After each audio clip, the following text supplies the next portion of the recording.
प्यार होला कौन का बुझा तो न बा औन का बिना अब हम से रहा तो न बा कील विधाता होनी और दुखा तो न बा आइन लहरता और धुआं तो न बा। ऐसे master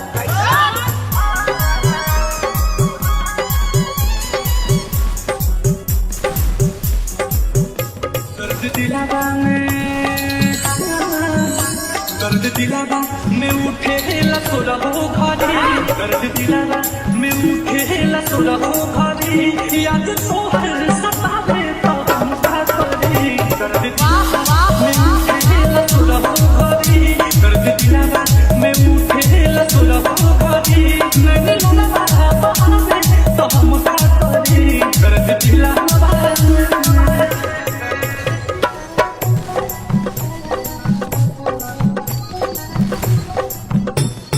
DJ Nikhil Dayan, DJ Nikhil Dayan, DJ Nikhil Dayan, DJ Nikhil Dayan, DJ Nikhil Dayan.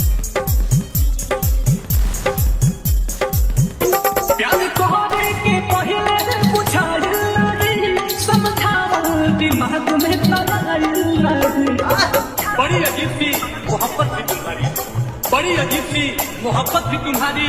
पहले पागल किया फिर पागल कहा और अब पागल समझ के छोड़ प्यार कोहरे के पहले बुझाइल नहीं समझावल दिमाग में तलाइल नहीं।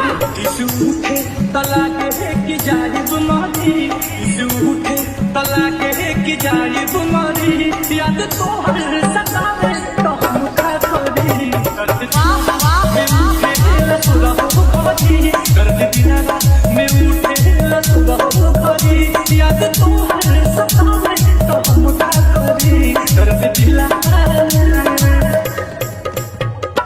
DJ Nikhil Dayan, DJ Nikhil Dayan, DJ Nikhil Dayan.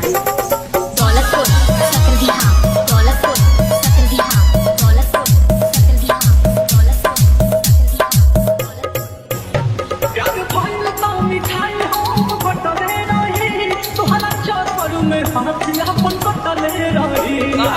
काश तू मेरी मौत होती, काश तू मेरी मौत होती तो एक बात तो तय था कि एक न एक दिन मुझे जरूर मिलती। प्यार भइल त मिठाई हम बटले रही तोहरा चरपर में हाथ अपन कटले रही। ये बात सोची सोची जाता जीवा जारी ये बात सोची सोची जाता जीवा जारी याद तो हर सतावे तो हम का करी दर्द दिलावा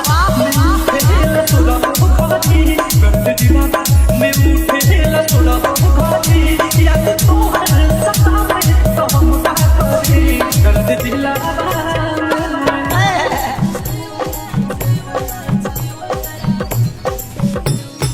DJ Nikhil Dayan, DJ Nikhil Dayan, DJ Nikhil Dayan.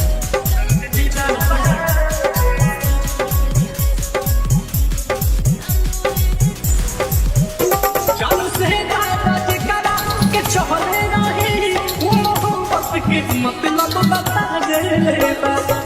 हर रोज खा जाते थे वो कसम मेरे नाम की हर रोज।